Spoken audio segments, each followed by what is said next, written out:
is Art Bowser. I am a follower of the Comics Alternative with the two guys with PhDs, and I just love it, and I am a Patreon helper. I donate a little bit, and you should too. This is the Comics Alternative Webcomics, reviews of Space Mullet, Vinny, El Perro de la Balbuena, and Johnson and Sir.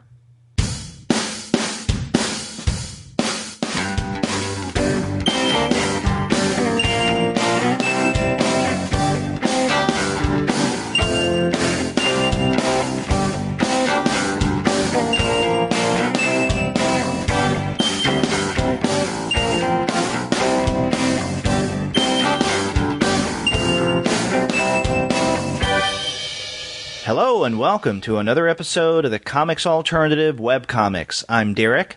And I'm Sean. And we're two guys with advanced degrees talking about webcomics. That's right. And as we do every month, we're going to talk about 3 webcomic titles. We're going to start with a couple of current ongoing webcomics. The first one is going to be Space Mullet, written by Daniel Warren Johnson. After that, we're going to look at Bachan's Balazzo.net, and the main comic there, I guess, is a strip called Vinny. And then finally, we're going to wrap up with an already completed, in fact, a recently completed webcomic, Johnson and Sir, and this is by Kelci Crawford. But before we get into that discussion, we want to let all of you guys know that this episode of the Comics Alternative Webcomics is brought to you by the wonderful folks at Discount Comic Book Service. Go to their website, dcbservice.com, for all of your comics pre-ordering needs. There you'll find all DC, Marvel, Image, and Dark Horse titles at 40% off of the cover price if you pre-order. For all of the other publishers, you'll find that those discounts are 20 to 35% off cover price, and every single month you're going to find some incredible and unbelievable specials. Sometimes those specials are at 45% off cover price, and sometimes you'll find them at 50% off, but often you'll find discounts that are more impressive than that. And if you also head over to mydigitalcomics.com, it's their sister site, where they have, not surprisingly, digital comics available for purchase. And if you order now through October 7th, you can earn 5% towards your DCBS purchases. And they're also running, worth noting here, a sale on the Image Shadow line for only $1.99 each for most, if not all, of those titles and issues. That's right. So whether they be hard copy or digital, you can't go wrong by going to the website of dcbservice.com or their sister company, mydigitalcomics.com. Go there for all of your comics needs. And after you do get your comics there, be sure to drop them a line and tell them that the two guys with advanced degrees talking about webcomics sent you. So, Sean, how are things going with you this month? Things are going well. Keeping very busy. Always lots of good stuff going on. And most of it in comics, which is that's certainly something I'm always looking forward to. How about yourself? Yeah, busy as well. We started the semester just a few weeks ago, and in fact, this is a new teaching gig for me, so I'm starting at University of Texas at Dallas, and they're courses that I've not taught before, so there's a lot of work in getting caught up on that. But it's been very good. I've really enjoyed my work there, and I teach courses in writing for digital media, and in one of the courses, students have to create a blog about a particular topic, and I'm leaving that topic completely open to them. A couple of those guys want to write about webcomics, and that's without any prompting from me. Nice. Yes. Nice. Well, you definitely have some places to point them to if they're looking for material, I think. That's right. And we always have interesting material here on the Webcomic Show, so you want to go ahead and start talking about the selections for this month. Sure, absolutely.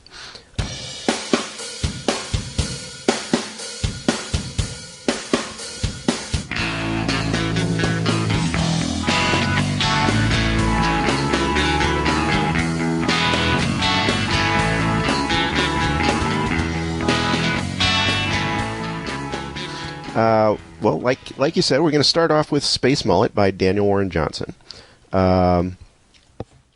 It's a science fiction story largely about two characters: Jonah, who's an ex-Marine, and his co-pilot friend, an alien accompaniment by the name of Alpheus. And it's kind of an interesting. He's actually got Johnson's got it broken down into a couple of different stories, kind of through chapters. It's all one continuous narrative, but there's a couple of different themes going through. In the first story, which runs, I think, 4 chapters, if I remember right, it's largely about Jonah kind of coming to terms with some of the events that took place while he was still a Marine several years earlier, and coming to an emotional completion of that.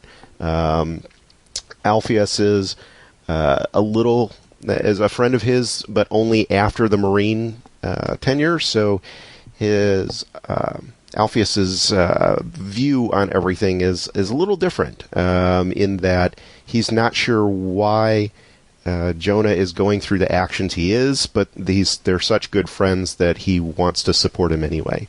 And needless to say, there's some laser battles and spaceships and all the fun stuff that you expect in a good sci-fi comic. But I think the emotional resonance of Jonah's journey is kind of the key theme throughout that first storyline. Right. Now, you mentioned that first storyline taking up the first 4 chapters, and I guess each of these chapters could be considered, what in hard copy comics parlance would we call them, a trade? Each of those chapters is like a trade because it's longer than a single issue, or maybe it would be an enhanced single issue. Yeah. And I don't know. I mean, has Space Mullet been reproduced in hard copy? Not yet, although I've talked with Johnson I think it was a couple of months ago, and he's in talks now to have it picked up by a name publisher. Okay. I don't believe it's been. I don't think the documents are signed yet, so I'm not at liberty to say who he's been talking with. But it's somebody you've heard of. Okay, good. Because this strikes me as the kind of comic that would be great for print. I mean, it's great for webcomic as well, but the way that Johnson is structuring his story, you can easily see this as fitting into a monthly title. No problem at all. It could be that he wouldn't even produce this through individual issues, that he would just collect, once he gets a certain storyline or storylines finished, collect it in a trade, which is what a lot of webcomic producers do. Yeah, and I'd be inclined to think he'd be leaning more towards the latter, just because, like you said, the individual chapters would probably be a bit long for kind of a serial monthly type of comic. Mm-hmm. I think they're all in like the 40-ish page range, which is a bit long for a pamphlet comic, but a bit light for a trade. Which I suppose you could get 2 of them together and get an 80-page piece, but I'm not quite sure how they're going to collect it. But yeah, it absolutely is a good story for that kind of environment, that longer form narrative.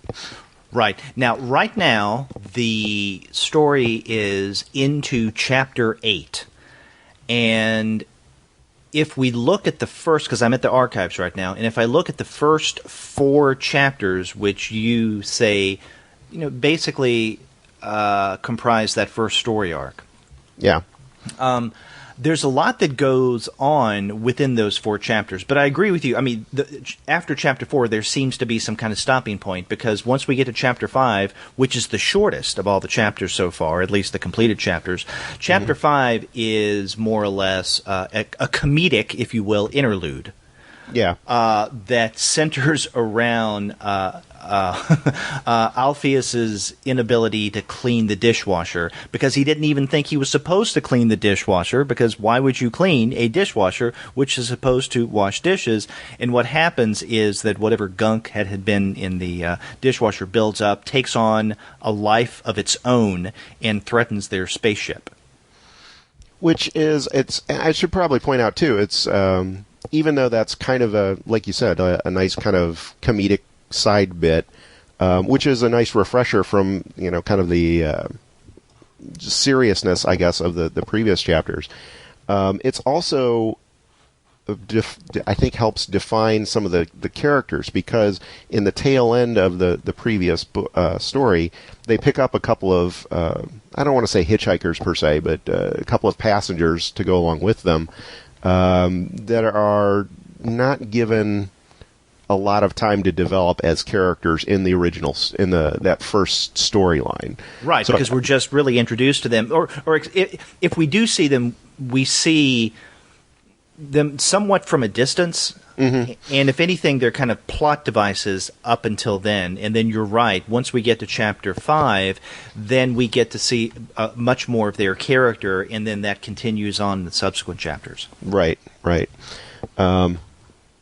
And I think there's a lot of interest there. So this kind of the short middle chapter, the Chapter 5, I think does a couple of things really well, especially for this kind of long form. Is, like I said, it provides a nice little breather, from some of the seriousness of the previous chapters. Like I said, there's a lot of that emotional resonance of Jonah trying to come to terms with his days as an ex-Marine and what he did during that time, what he witnessed during that time.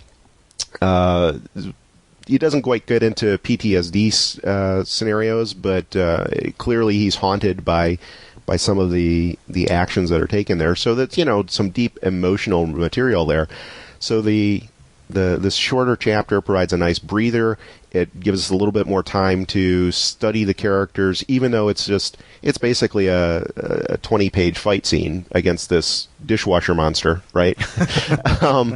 But it provides, I think, a little bit more time for us to get to know the characters a little bit better and see them interact with one another, because we don't see a whole lot of that in the previous story as well.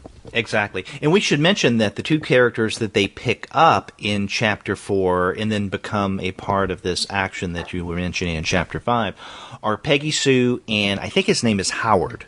Isn't it? Yes. The big fighter? Mm-hmm. And Howard is, well, we don't know exactly like where he's from, but he is he's a, what is he called? He's a, I'm forgetting the name, not a fighting machine, but it's something like that. I mean, he is created or bred for war.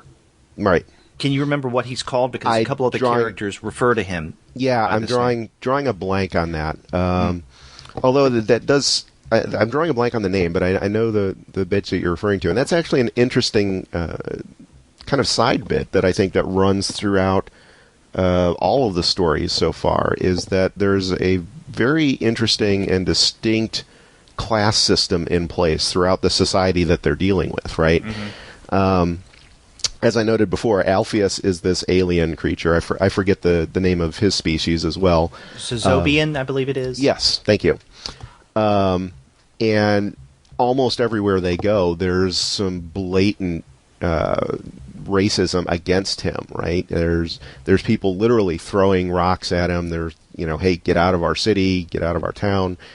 He's refused service at the hospital because of his alien status. The doctors themselves are spitting on him while he's unconscious in a coma, and the same thing with Howard as well. He gets treated very poorly in a lot of instances because he's not human. And I think there's that is an interesting element to run through throughout the series. It's not something that that Johnson just kind of throws out there in one or two instances, but it's an ongoing piece that carries through. Right, and we see that quite a bit in that first larger story arc, which you mentioned is made up of those first 4 chapters. But, even if we break down what's going on in those first 4 chapters, I mean, there's a lot of action that goes on there. I agree with you that the gist of what's going on in that first larger story arc, the first 4 chapters, is Jonah both coming to terms with his past in some ways, even though we still, even at this point that, it's still being updated, we don't know a whole lot about, or at least in terms of the detail, of his past, and especially of his relationship with Alpheus. For instance, I'm looking forward to finding out more detail about, their friendship and how that developed, how they met, and all of that. But they're both these kind of, I guess they call themselves truckers, and so they'll take whatever job they can. They're freelancers in many ways. But Jonah has to come to terms with the fact that he was part of the Earth Marines and did some things that he's not necessarily proud of. But then, in the maybe chapters, I guess, 3 and 4, we're introduced not only to Howard, this badass fighting machine, but also the other character that they take on, someone by the name of Peggy Sue, who I guess it's not called roller derby, but she's like some roller derby goddess. I mean, she knows what she's doing, and she's a fighter, especially on the rink. And so they take her on, but they also have, or we are introduced to briefly, and I don't want to go into too much detail about why this is brief because it may be giving away spoilers, but we're introduced to a fairly major player in that first story arc by the name of Bobby. And she is a nurse at a hospital. Is it on New Mars where they are? Yes. Yes.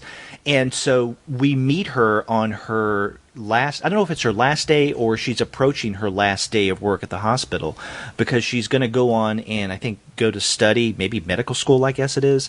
But she becomes a major character. So she, Peggy Sue, and then Howard become a part of the action within those first 4 chapters. And so those first 4 chapters are really packed with a lot. And then we get that, as you put it, that breather, shorter chapter 5. And then we're thrust into the next storyline that is taking up chapter 6, 7, and then now into 8, where Alpheus is introduced, or we're introduced to Alpheus's family. And he sees them after, not known them or known what's going on with them in quite a while. And so there's quite a bit of backstory about Alpheus that we're learning in this most recent storyline. So that's good. And even though we don't know as much about the relationship between Jonah and Alpheus, we're learning a lot about Alpheus and his family. Well, and I think even broader than that, it's his entire race, right? There's a whole structure there that is very much not human, and I say that in the most objective sense possible, right? There's a lot of traditions and societal norms and mores that are just built into this alien culture that we just don't see anywhere on Earth. Right. In part because there's some unique physiology with if I remember right, I think it said that every birth on that planet results in twins. Right.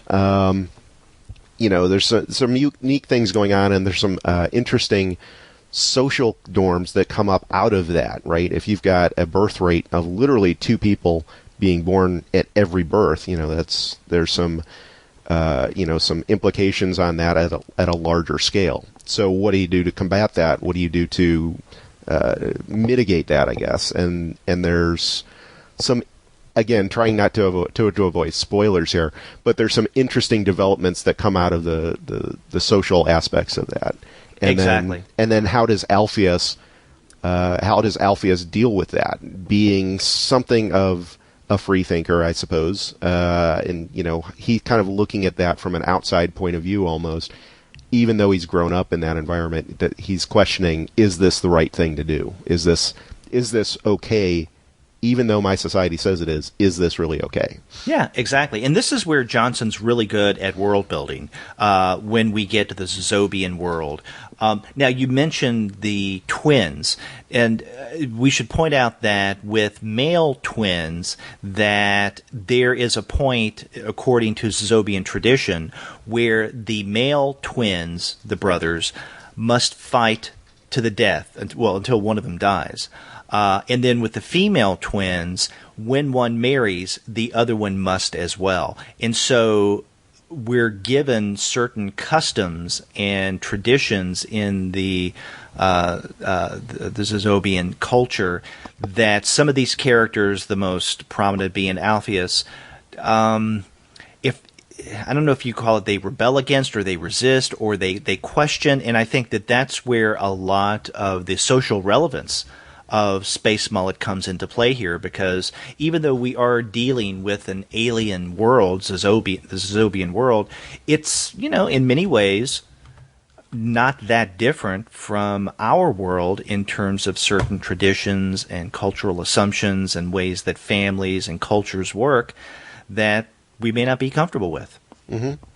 And I think that points to the real success of the storyline as a whole is, right, you can create this, sci-fi world and have the cool spaceships and, laser fights and aliens and all the kind of the trappings of that. But still, to make sure that you're telling a good story and to get connected with the readers, you've got to have that emotional resonance. And I think Johnson does a great job of doing that. Regardless if he's focusing on Jonah, the human character, or Alpheus, this Zobian character, there's still, you feel like, oh wait, there's this compassion that the characters have. There's a depth to them, that there's an interest level that I want to connect with this character. Right. And I don't know if you would agree with this or not, but I feel more connected to Alpheus, that I know more about this character emotionally than I do Jonah. And Jonah is the titular character. And by the way, we should mention that this is called Space Mullet because Jonah has a mullet. Yeah, I do question the hair choices of Jonah in the whole. I'm not a fan of that, the mullet or that mustache, quite frankly. So, yeah, speaking of that, that's a pencil thin mustache. Right. Sometimes his mustache is represented almost like just as a single line across, and you're wondering if that's a second mouth he has.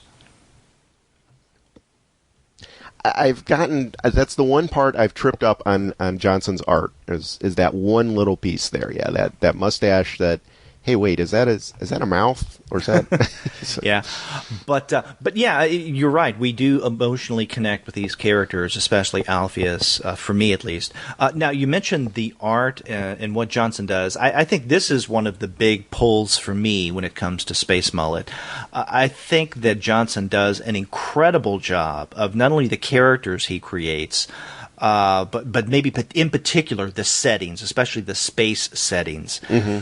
And when we have, let's say, when the camera, so to speak, pulls back and we get to see Jonah's spaceship approaching a world, or when we get this larger landscape where a fight takes place. I mean, I think that's where Johnson's art really excels, because it is very intricate, very detailed, and it's quite stunning, really.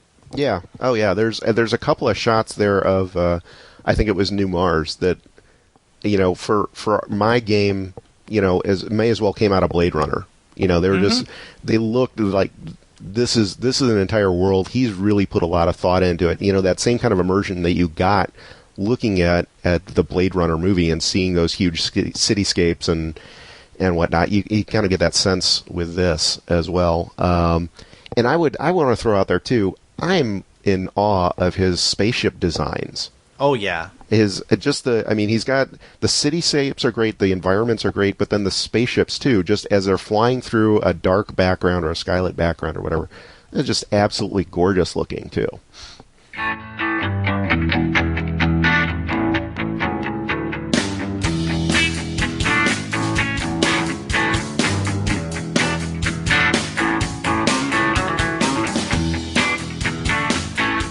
This is a very visually appealing comic, and it's been going on for quite a while. I was going back and looking at the dates before we started recording. The first installment was published in June of 2012, and that it's currently ongoing. And I think the last installment was back in August, if I'm not mistaken. Yeah, I'm looking at it. It went up on August 20th. And Johnson says, hey, all, sorry, because I think about every instance he makes a little comment in the comment section underneath the comic. And he says, sorry, it's been a while. I have so much going on, just trying to update when I can. Big, in all capital letters, big announcement coming in September. So we're in September now, and I'm wondering what the big announcement is. I'm looking forward to it. Well, I just caught the other day, I think it was yesterday or 2 days ago, that he's actually doing some work for Marvel now. Oh, he is? Yeah. He's got... It's one of the S.H.I.E.L.D. spin-off books, and I can't remember what the name of that one is. It's not the main S.H.I.E.L.D. book, but one of the... I think it's Outcast or something like that. I'd have to look that up. I don't have it in front of me. But yeah, he's doing some work for Marvel, and he's also been working on, I'm not sure if it's wrapped up or not, another title. I can't remember if this was for Dark Horse or IDW, a title called Ghost Fleet.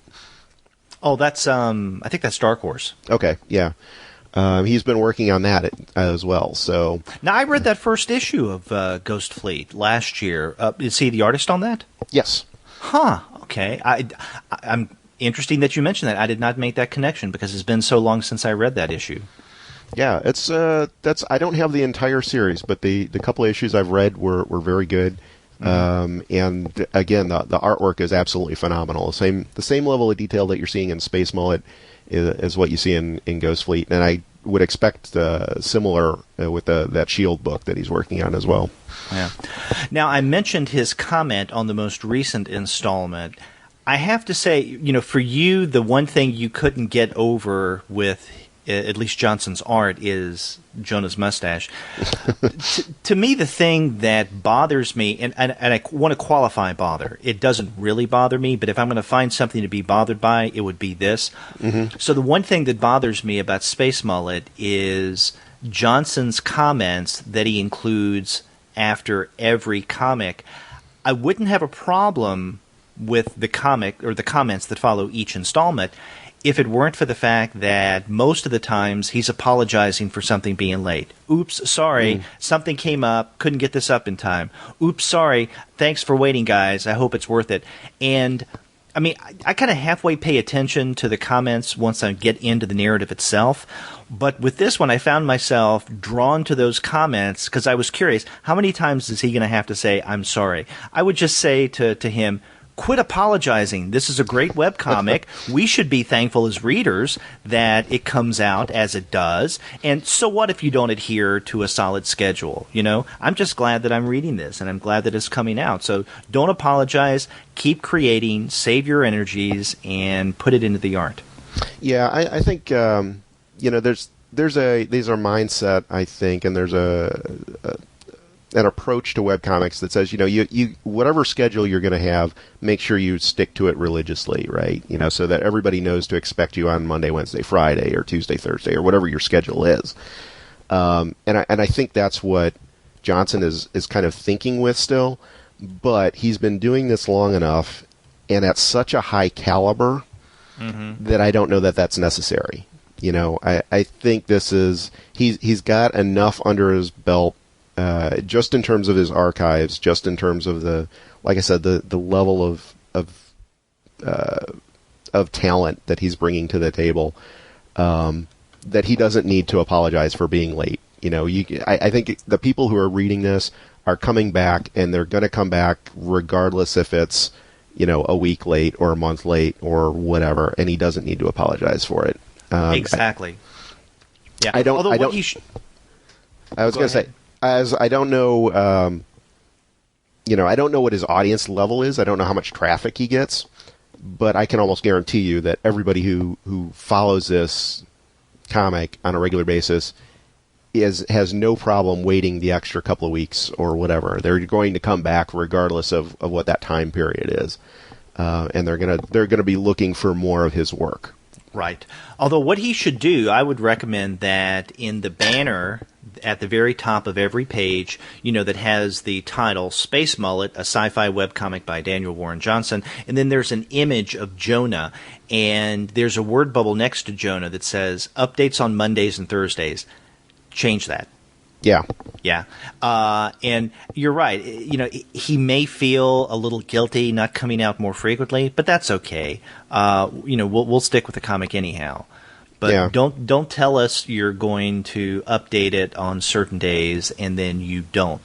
And I agree with you. It's the same thing with podcasts, right? If you establish a schedule, then you need to not let your audience down. You need to have a show. If it goes up every Wednesday, like our regular review show, then something has to go up on Wednesday, unless there's some kind of emergency, and then, okay, those things happen, I know.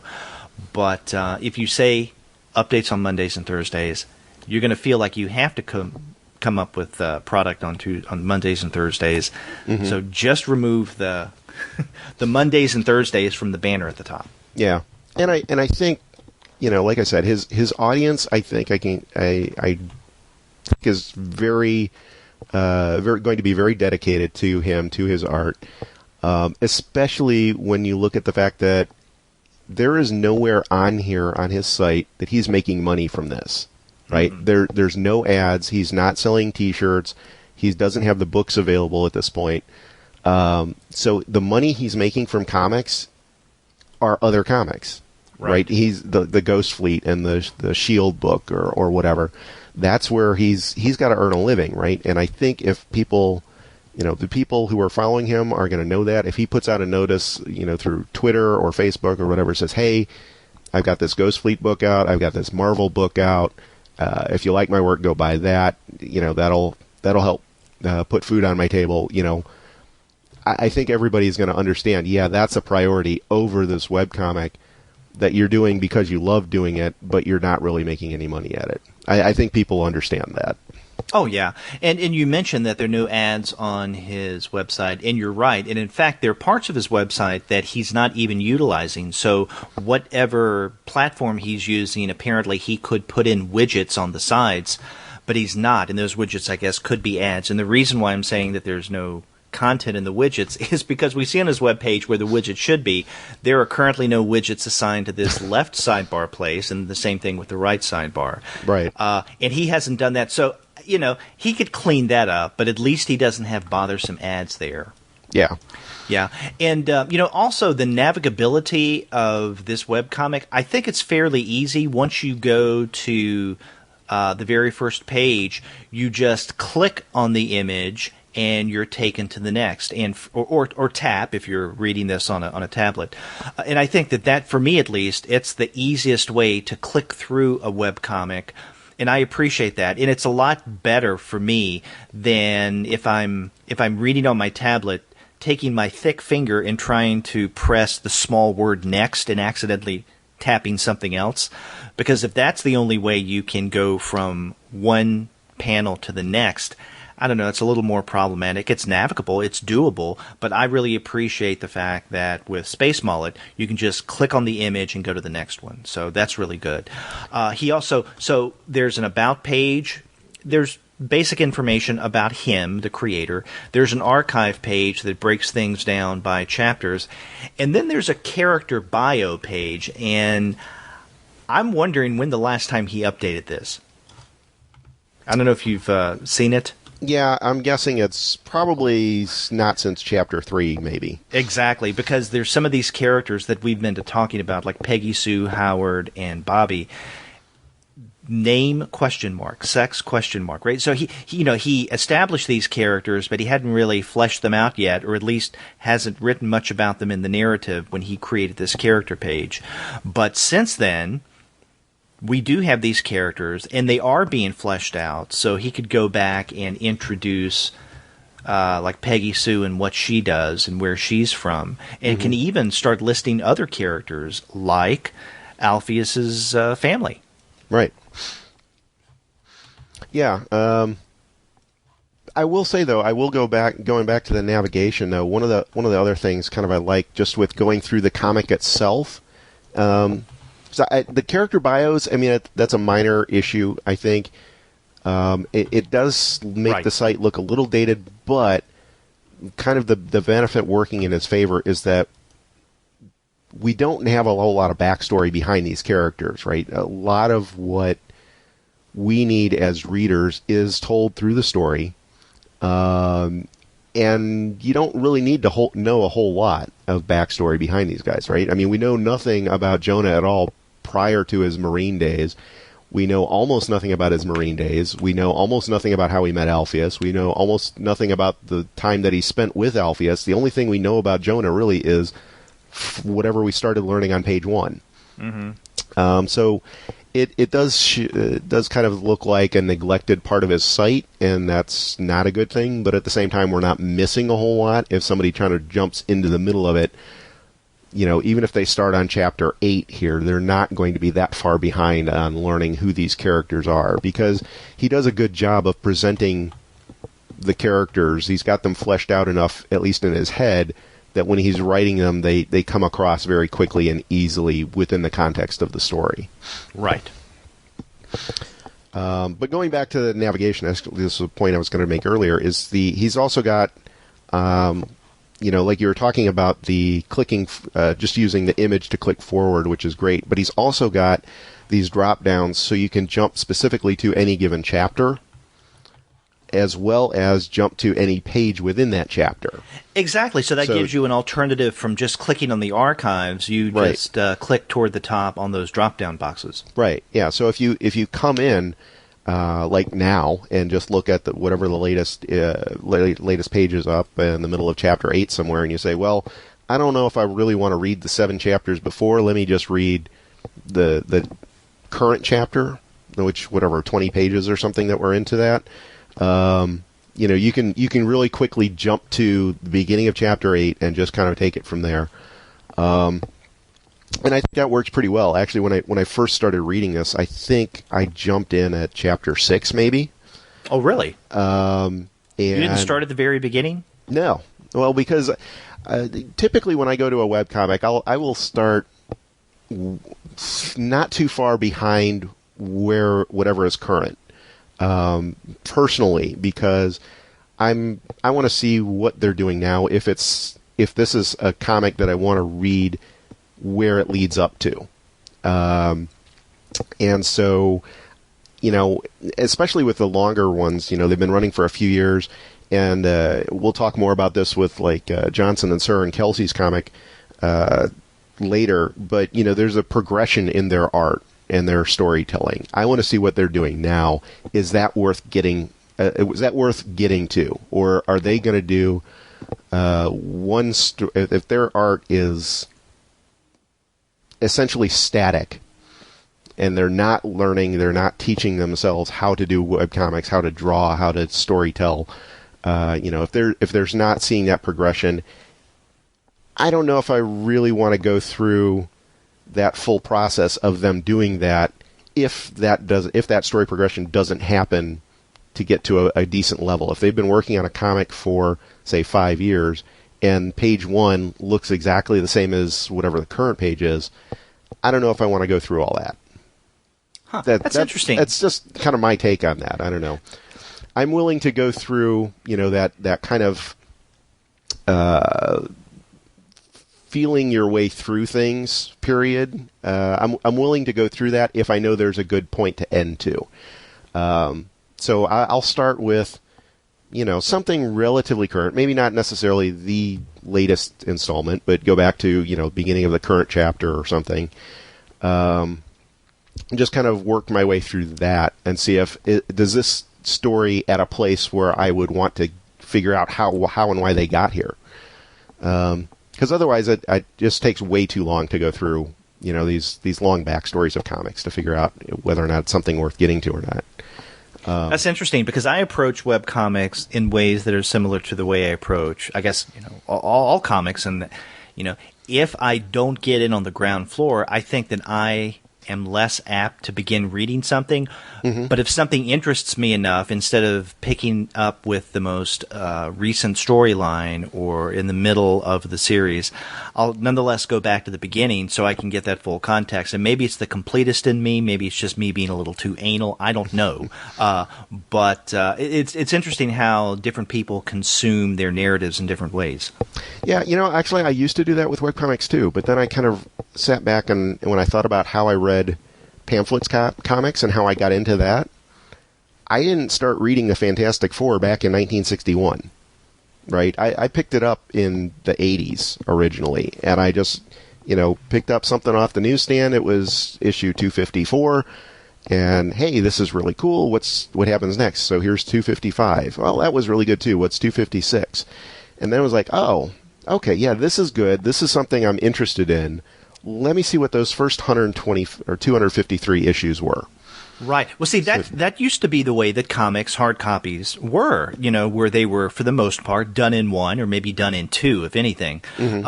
And yeah, when I grew up, when I was a kid, that's the way that I read comics. I didn't feel, I'm picking up number such and such of Batman or Action, that I have to go back to the very beginning and get all those back issues. One, I was a kid and I couldn't. I couldn't afford it. I wouldn't know where to find it. But, now, when we have series, and maybe to a lesser degree with the superhero genre, but even then, I think this holds in that things are written for longer storylines. Writing for the trade, sure. if not longer than just one trade. So if you come into a story in the middle of something, you're going to be lost. I was just thinking as an example, and this is not a superhero narrative, but Chew. Now, I started reading Chew from the very beginning, but I don't know. If I had discovered Chew around issue, 27, 28, I don't know if I would have read it and then continued to read it, because there's a lot of the story that you're not going to get, a lot of the context, the avian flu, all of that. So I think it's just the way that comics are produced today and the way that they're written, it kind of trains us as readers. Yeah, no, I can totally see that. Yeah. But I think you have a good point with the webcomics, because with some of these, especially, are longer and ongoing. It's not as if we have to purchase them to see them and get a sense of what they're about. They're free, for the vast majority of them. They're out there. Just read through some of the more contemporary stuff, and if it strikes your fancy, then go back and start at the beginning. Yeah. Yeah, and that's just, to your point, though, that's my approach to it. It's not necessarily the right one. That's not necessarily the right one for everybody. It's honestly, it's not. Wouldn't advocate it necessarily for anyone but myself. But that's how I approach it. So, like I said, with Space Mullet, I started. I think it was on chapter 6, and I was like, okay, this is interesting. I like what he's doing here. I like where the story's going. I like these characters, what I know of them. That's, to me, worth going back and reading through the first 5 chapters and seeing, how we got to the point we're at now. Yeah. And, one of the things we neglected to mention is the URL of this webcomic, and that is space-mullet.com. So it's space-mullet.com. And you could probably Google that as well. I don't think Space Mullet probably has too much competition in terms of the Google search engines.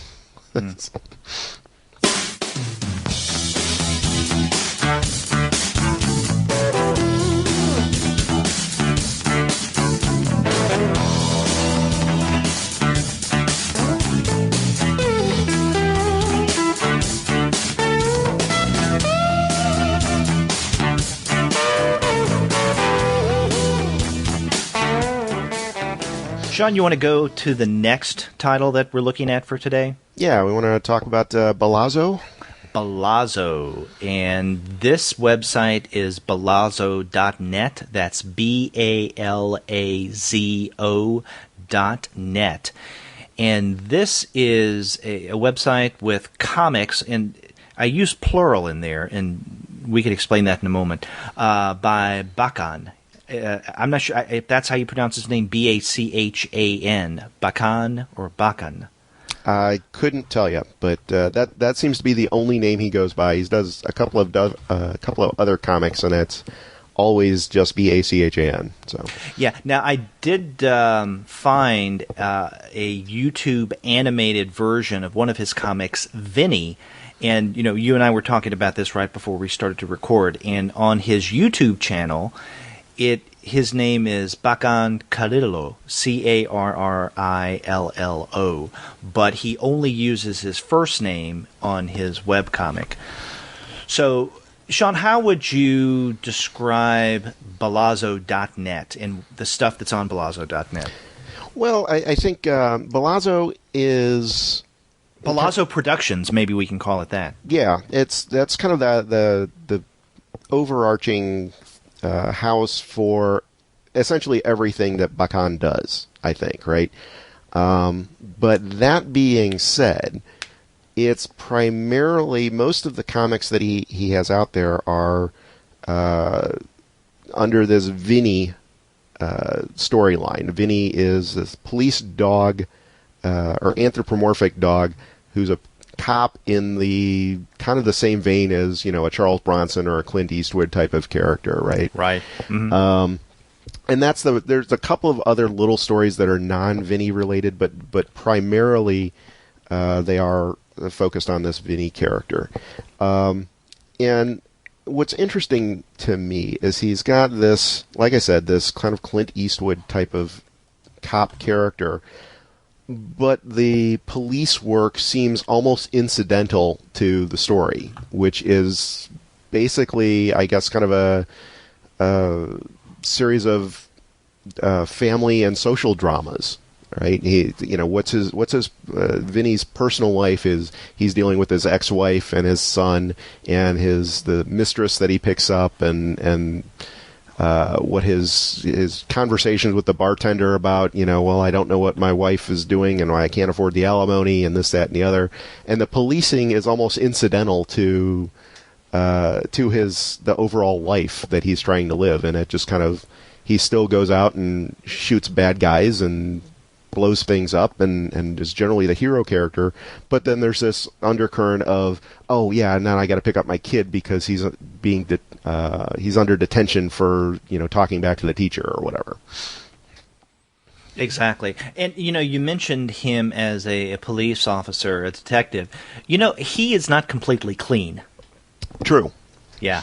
And this is not a character trait that runs throughout, but every now and again in the Vinny stories, you do see that he could be, I don't know if I want to call it corrupt, but there's a slight tinge of potential corruption.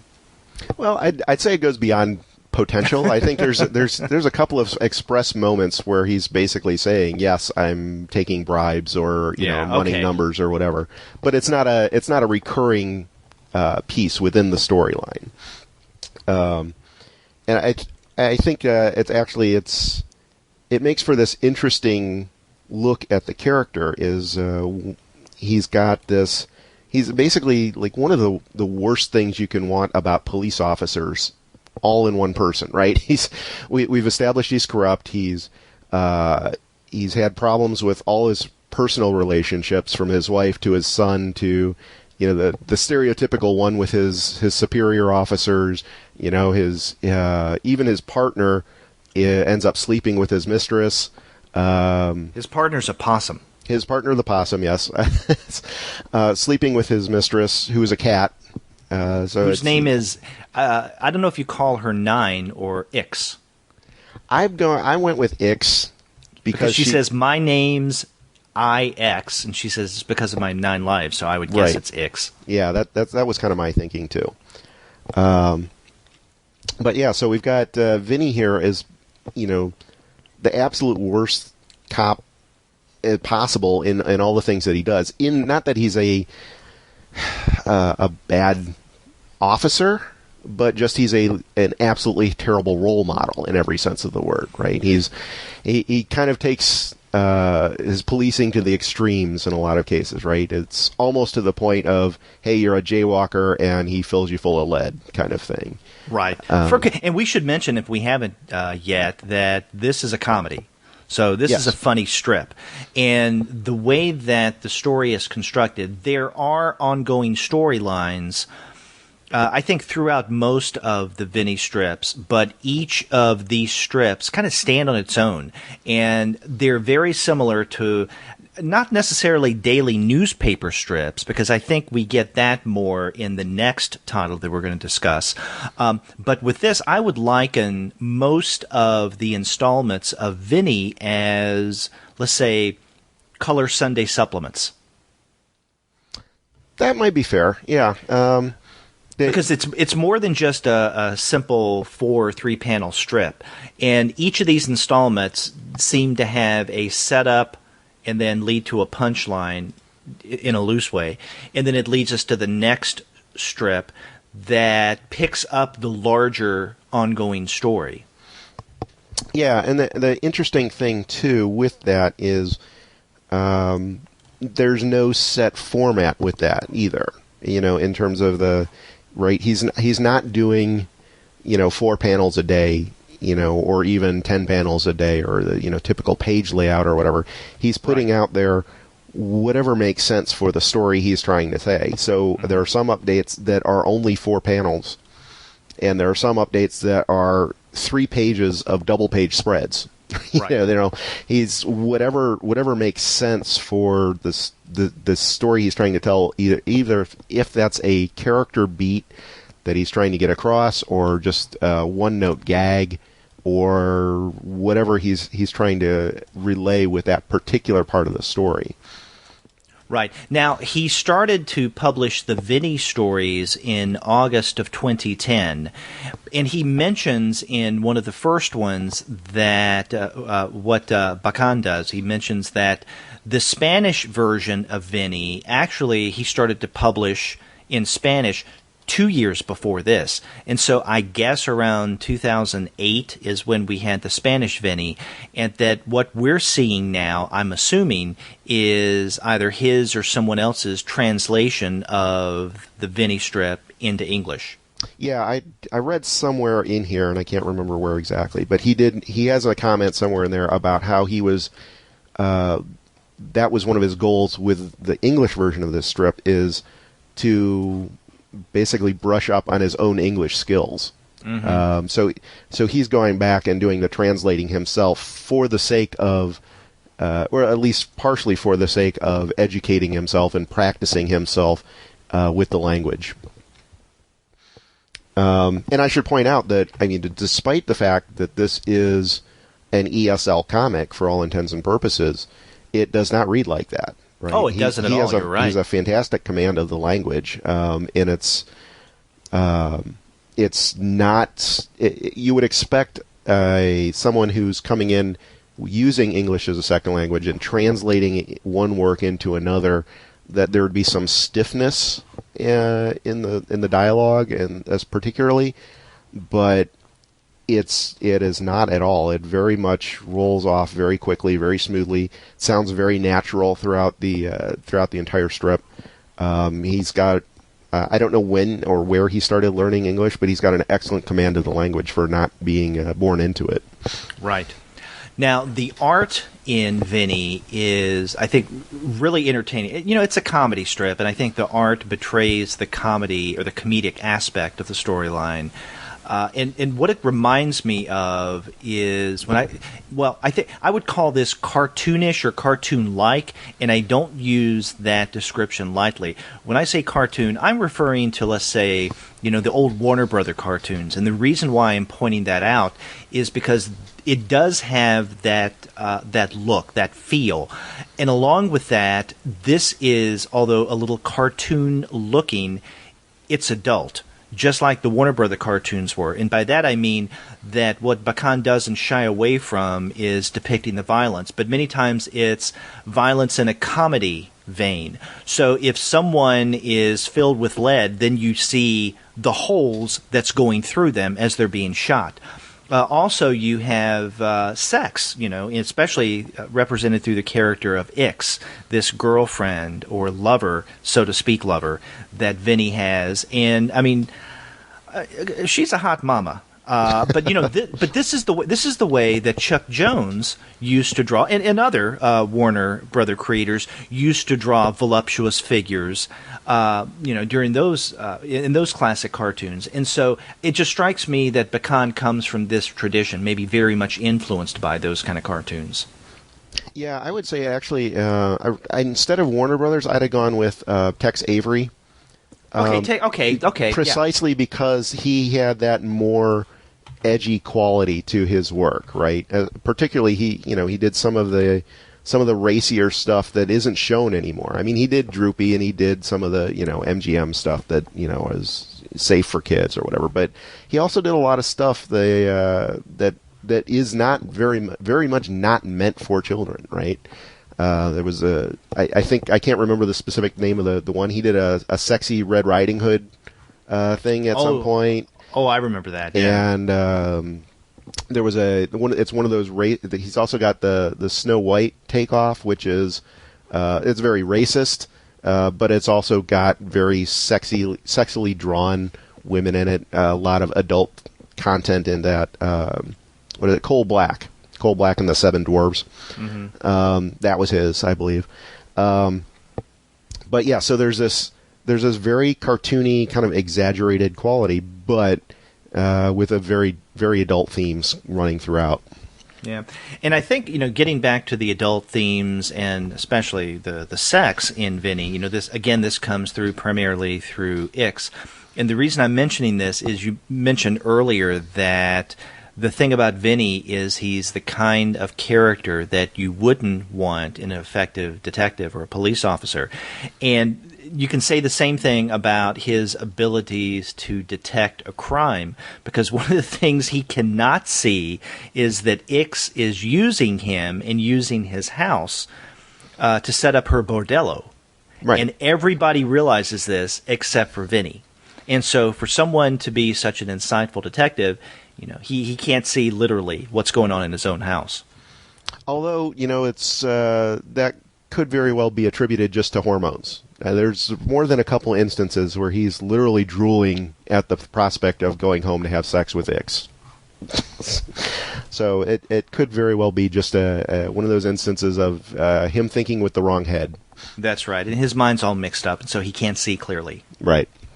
Yeah, but yeah, that's one of the interesting larger storylines that we see playing out every now and again in the strips. But one of the other kind of shorter stories that we get in Vinny is the one where you have the pig who ends up serving pork products.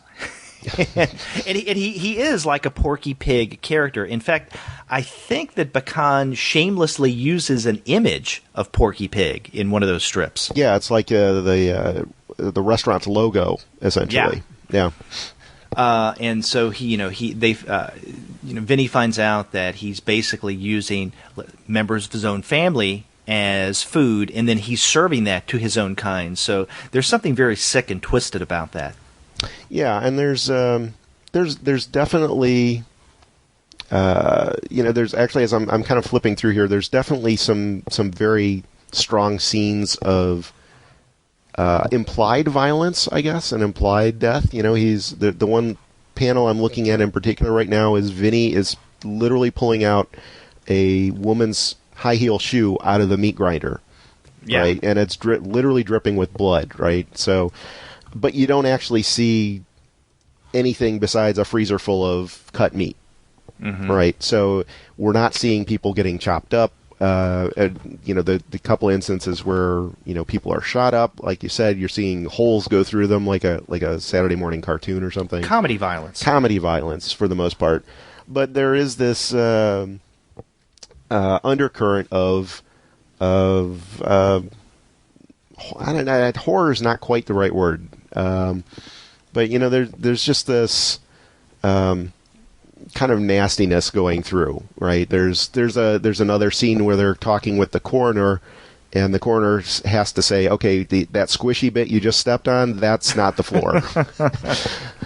So there's definitely a gross factor involved, but it's not. I guess I might liken it back to some of those old EC books, right? They were kind of gross and disgusting, but not in an overly kind of realistic way, right? There's that that cartoon violence again, but with a gore factor involved. Right. Well, if we wanted to stick with cartoons and not just static comics, I would suggest Ren and Stimpy. Yeah. That's actually a great example. Absolutely. And there are a couple of illustrations that Bachan presents here that reminds me of the art that we find, or had found at one point in Ren and Stimpy. But that kind of gross factor is another reason why I thought of Ren and Stimpy. Sure, yeah. And it's fun in that sense, too.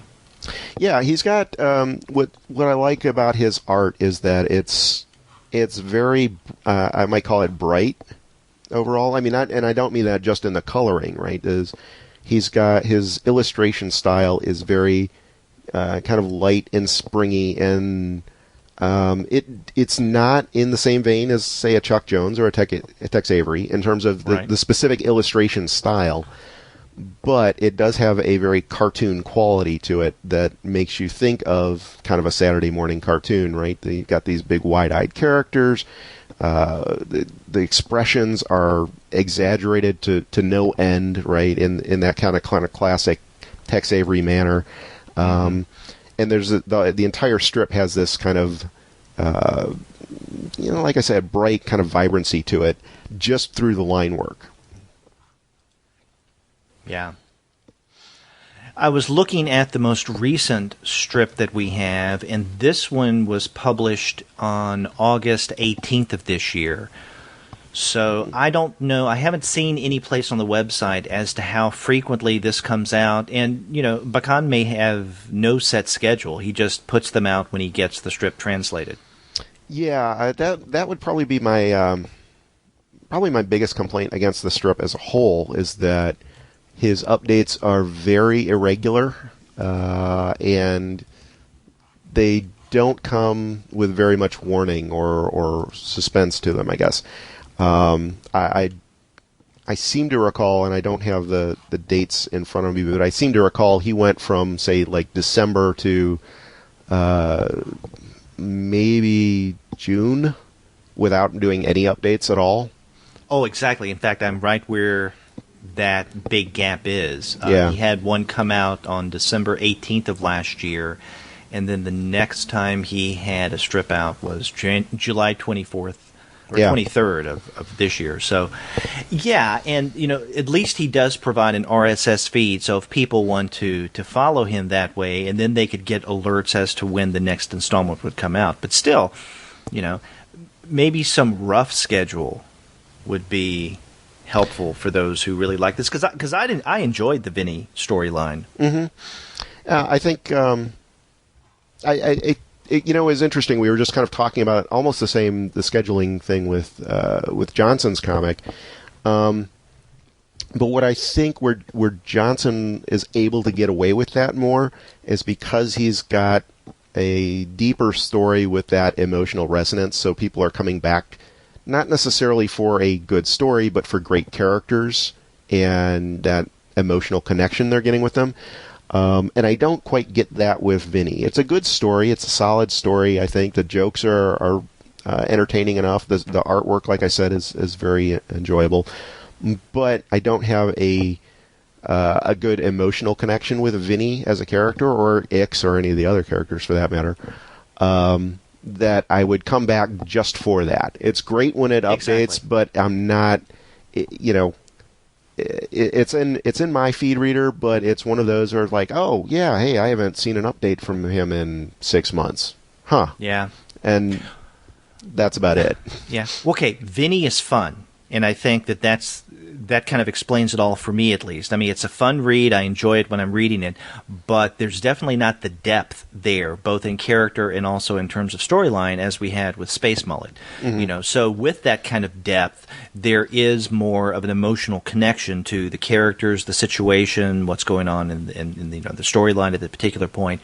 So you can't say the same thing with Vinny, but it is fun. I mean, not that Space Mullet isn't fun to read, but it's fun in a different way. Yeah, and I think, like I said, I think with Space Mullet, it's fun, but it's got these other elements to it. I think with Vinny, it's fun, but that's about all it's got. There's like I said, there's not a lot of depth there. I don't know that there needs to be, but at the same time, I think that's hurting Bachan in terms of his audience because he's not providing those regular updates. I think if he was doing it on a regular schedule, even if that's as late as monthly, I think that would be more beneficial than, whenever I get around to it. Yeah.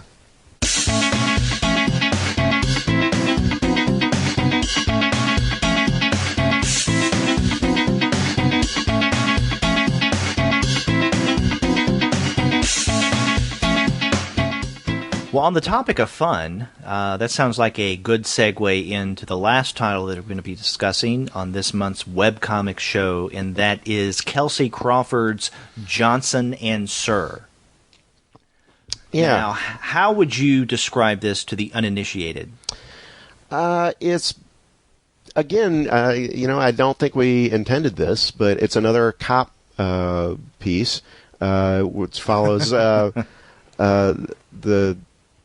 it follows a few police officers in what I guess you might be described as a modern fantasy world. So it basically looks like contemporary America, except it's populated by elves and fairies and dragons and dinosaurs and all of these, kind of mythical, strange characters. In fact, it takes place in a place called Fantasyville. Right. But it's, like I said, though, it's still a nice suburban environment where when we said Fantasyville, you got to be careful, I think, not to give people the illusion that it's taking place in a beautiful forest with the villagers or whatever. This is a very modern society. We've got people going around and driving their cars and using computers and all that fun contemporary stuff that we do every day. But the police officers are, instead of riding around in cop cars, they're riding miniature T-Rexes. Or, they're instead of giving driving license, they have licenses to fly for all the winged creatures like the fairies and the Tweety birds and the dragons and anime characters and all sorts of fun things like that. So it's a lighthearted piece. It's fun. Again, not a heavy sense of continuity to it. Most of the updates are simple one-page strips. Sometimes it kind of alternates between a strip and a full-page comic from time to time. But they're all generally pretty lighthearted one-page jokes. A lot of puns, a lot of plays on the notion of what would be kind of that old Flintstones gag is if you had a record player, what would it look like in the Stone Age? And you've got the little pterodactyl as the needle, and he says, "Oh, it's a living." That a lot of those types of gags, sight gags throughout the strip. Yeah, and that's a good way of describing it. I mentioned earlier that Vinny reminds me not of the daily newspaper strip, but of the Sunday color inserts, which you have, a larger narrative chunk. Johnson and Sir reminds me of newspaper daily strips. And I think that one of the things that Crawford was going for is that kind of episodic, at times kind of absurdist, a la Far Side.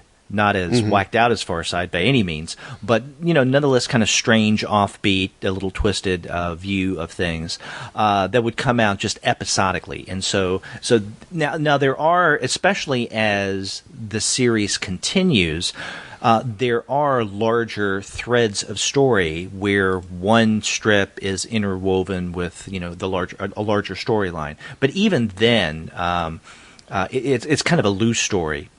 But for all practical purposes, each of these strips are standalone gags. Yeah, and that's kind of one of the nice things about it is you can jump in at almost any point and read just one strip or read a dozen strips or read 100 strips, and you get a relatively satisfying individual chunk of entertainment at some point. Exactly. Now, this is definitely one that you can jump in at any point, as we were talking about earlier. Yeah.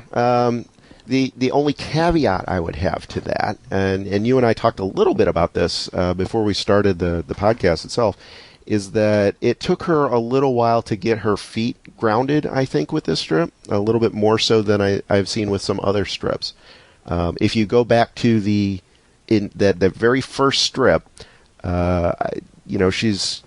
she's got I get the sense that there's a lot of trying to feeling out what she actually wants to do with it. She's got these characters in her head, but she's not quite sure where to go with it. Both from a storytelling perspective as well as kind of almost an artistic perspective as well, I think. Oh, exactly. Oh, and by the way, we forgot to mention where people can find this. It is at johnsonandsir.com, and that's one word, Johnson and Sir. We've been doing a bad job of explaining that those URLs today. Yeah, but you're right. I think that goes a long way of describing the experience of reading this strip, that it takes her a while to get into a groove and to find a style that she wants to work with, especially when it comes to color. Another reason for this, I think, or maybe one reason for why it may have taken her a while, there is one comment section where she explains the origins of Johnson and Sir. And from what I can remember, it's kind of an in-joke between her, is it her and her sister? Yeah, her and her sister. And they were playing some game. In fact, I just found it. It's Crimson Guards. And she said, and I'm not familiar with that game, but she said that in the game Crimson Guards, there were every now and again a couple of characters, and they could have been elven characters, that you could hear talking in the background, like you could barely overhear them. They're like in the background of the action of the game. And they would say things that didn't make sense. And so with Crawford and her sister, they would joke about two of these characters, these in Crimson Guard. You know, they named them Johnson and Sir, and if they were policemen, what would they be talking about? And so the joke of the content of what these two characters are talking about basically became the gist of the webcomic Johnson and Sir. And I don't know that's not something that you need to know going into it. Right. No, but I mention that because it kind of explains how it took her a while to find her stride, because what started off as an in-joke between her and her sister, and she thought, oh, that's funny, why did I turn this into a webcomic? It doesn't seem from her comments that she had much of an idea about exactly where to go in starting this. She just wanted to start it, and that's great, go ahead and start doing things. But then once she started to create the first several installments of Johnson and Sir, then it started to take shape. Mm-hmm. And it makes for an interesting argument too, in that I think there's a lot of validity, and I think I've heard this time and time again. You can't, if you want to start a webcomic, you can't wait until you've perfected your art. You can't wait until you've perfected the story. You can't wait until you've got all the pieces in place. There's never going to be a perfect time to start, right? So you have to kind of just jump in whenever you're at least emotionally ready to get going with it, even if you don't have everything worked out yet. But then the danger of that is that if you don't have it fleshed out enough, if you don't have it worked out enough, then you run into this problem of kind of essentially floundering your way through things in front of the audience. Right, so you're trying to build this audience, but they're not sure what to expect because you don't know what you're doing quite yet, right? Mm-hmm. And I don't mean that when I say don't know what you're doing. I'm not saying she's incapable or anything, but she's just, like I said, she was still trying to find her grounding on this and where she wanted to go with that. But then like I said, the danger of that is your audience is never quite sure where they are in the process as well. Is this particular strip today going to be indicative of what you're doing tomorrow? Maybe or maybe not. Right, and the danger is that the story is going to meander, that it could go one direction, it could go another direction, it could go someplace else, until the artist gets into his or her groove. And, you're right. I mean, there are pluses and minuses to that, but in many ways it reminds me of something that we've talked on the webcomic show about several times in the past, both you and I and also Andy Wolverton when he was doing the show with me, is that another way in which webcomic creators start to waver in their storytelling, where their narrative seems to meander, is when they bow, either consciously or unconsciously, to the reaction of their readers. Mm-hmm. And we've talked before about some webcomics have a very heavy and well-developed comment section to where the comments almost at times overwhelm the individual installments, for whenever they come out. And there's some creators that really take to heart, again, either consciously or unconsciously, what their audience, what their readers are reacting to. And so if they follow whatever it is that the audience reacts to, then I think there's a large likelihood that the story won't find a solid narrative trajectory as it could if the creator just decided to go into a direction that she particularly wanted to go into, right? Yeah. From the very beginning. And, I've mentioned before that was part of my problem with some of the work with, Noelle Stevenson, is that if her webcomic Nimona, one of the reasons why it didn't translate as well into a book is because as a webcomic, whether it was because of her fan base or not, or for whatever reason, the story kind of meandered, which is something that webcomics may tend to do much more so than original print copy, comics, those that don't first appear on the web. Yeah, I mean, that was a problem, but this is a different kind of problem, or a potential problem that we see with Crawford here. Not really having a clear idea where she wants to go or how she wants to create it or how even it wants to look, but then once she discovers that, she's pretty much on track. Yeah, and that's why I threw that caveat in about you can jump in anywhere, is I think once she gets to that point, which, isn't, I don't know, it's maybe 20 or 30 installments in, something like that. Once she gets to that point, then I think you can jump in pretty easily and follow along and enjoy it if that's, the type of strip that you like and the type of humor that you like and whatever. You'll be fine with that, but I think there's that danger in that those first, say, 20 strips or so, if you jump in at that level, you might look at it and go, maybe not for me. But those aren't necessarily indicative of where she ends up with it. Right. Now, we've been talking about this comic as if it's been going on for a very long time, but actually this only lasted not quite 2 years. The last installment, and it is the last one, and in fact her last comic is called The End, appropriately enough, and it's installment number 100. She published this on August 4th of this year, and the very first strip that she published was in September of 2013, so that's almost exactly 2 years. Yeah, and I think that was, there was a lot of her just kind of getting to that jumping on point, right? And she wanted to get in and said, you know what, I can't sit on my butt and just wait for this to happen. I can't wait on that perfect timing that I kind of was alluding to earlier. It's got to get done, or I'm not going to do it. And I think, to her credit, she jumped in and started trying to figure it out. And also, to her credit, she knew when she had gotten to a point where she didn't have anything more to say with it, and said, "Yeah, you know what? I can wrap this up. I'm happy with where this went. I'm happy with how this matured. So I don't need to necessarily go on and keep working on something that I've already said everything I need to say with." Exactly, and she does in her very last strip that came out in August, she does explain why she's ending, and, she does say in so many words, as you mentioned, that she's done what she needed to do with this, but she also mentions that she has other projects going on right now, and she needs to devote time to that.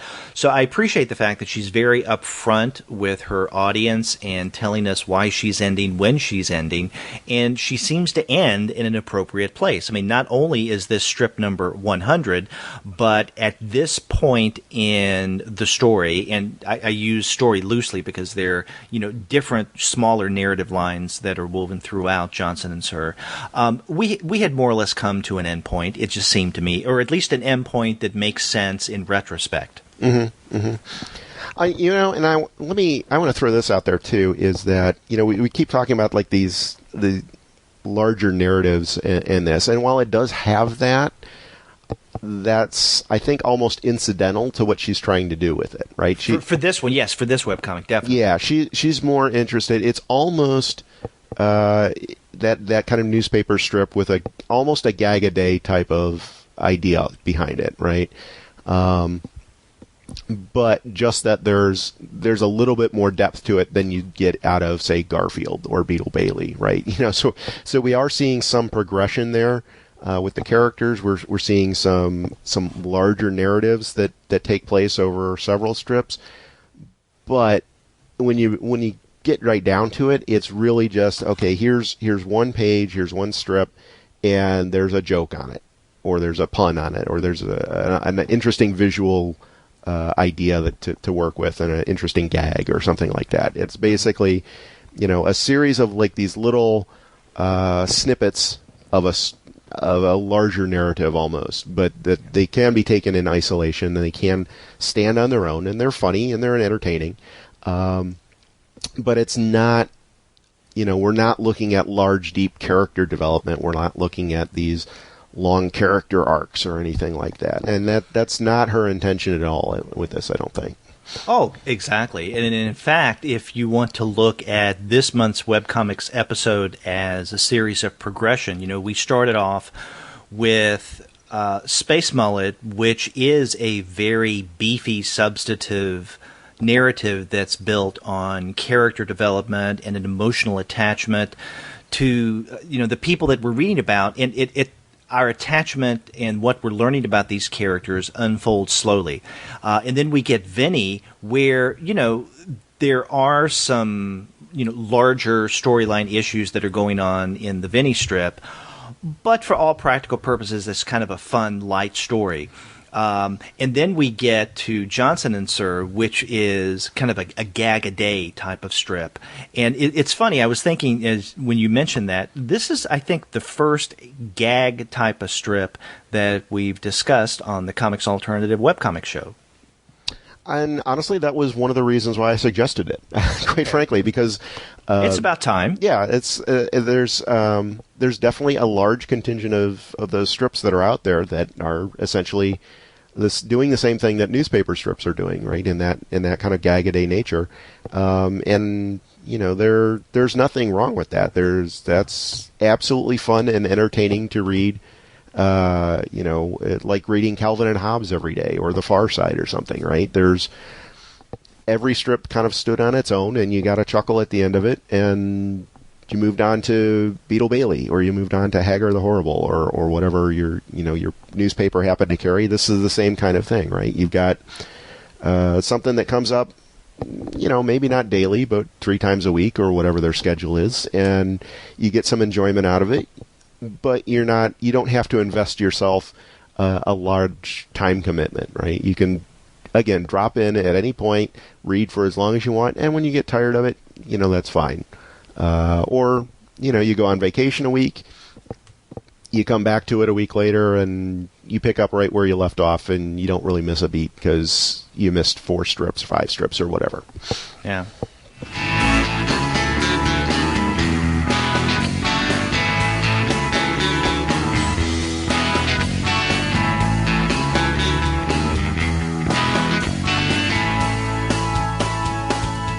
So we had quite a variety on this month's show. We started off with Daniel Warren Johnson's Space Mullet, then moved on to Bachan's Vinny, and then we wrapped up with Kelci Crawford's Johnson and Sir.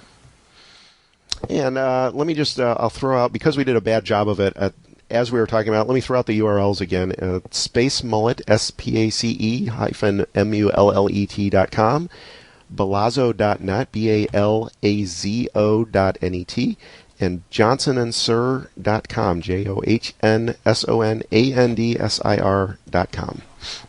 That's right. So they're great webcomics. What you guys should do is check them out and then let us know what you think of them. You can also let us know about the kind of comics that you get from our sponsor, and that is Discount Comic Book Service. Go to their website, dcbservice.com, or if you like your comics served digitally, go to the website of their sister company, mydigitalcomics.com. It's a great place to get your comics digitally and otherwise.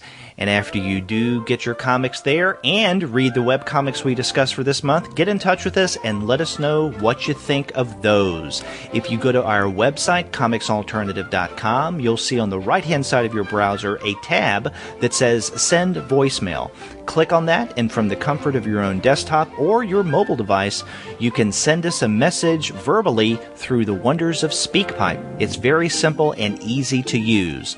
Or you can call us the old-fashioned way. Our phone number is 415-3-COMICS, That's 415-326-6427. You can also email us. We're 2guys@comicsalternative.com, or you can email me directly. I'm Derek at comicsalternative.com. And Sean, how can they get in touch with you? Just like you, Sean at comicsalternative.com. That's right. We're also on Twitter. We're at the number 2 Guys with PhDs. You can find us as well on Facebook, on Tumblr, on Instagram, on Google+, and on Pinterest. We also have a YouTube channel, so if you like to listen to your podcasts that way, then check out the YouTube channel. You can subscribe to the podcast through iTunes. You can stream us on Stitcher. You can also find us on TuneIn. And as always, you can find every single one of our episodes, as well as our reviews and the comics-related commentary that we post on our blog. And that's at comicsalternative.com. So, Sean, there's a lot of ways for people to get in touch with us, and we strongly recommend that you contact us with your webcomic recommendations. We're always happy to take recommendations. I read as many as I can, but there are hundreds and thousands of webcomics out there. We can't read them all unless you tell us that they're out there. That's right. So do get in touch with us. And until next month, I'm Derek. And I'm Sean. We'll see you later.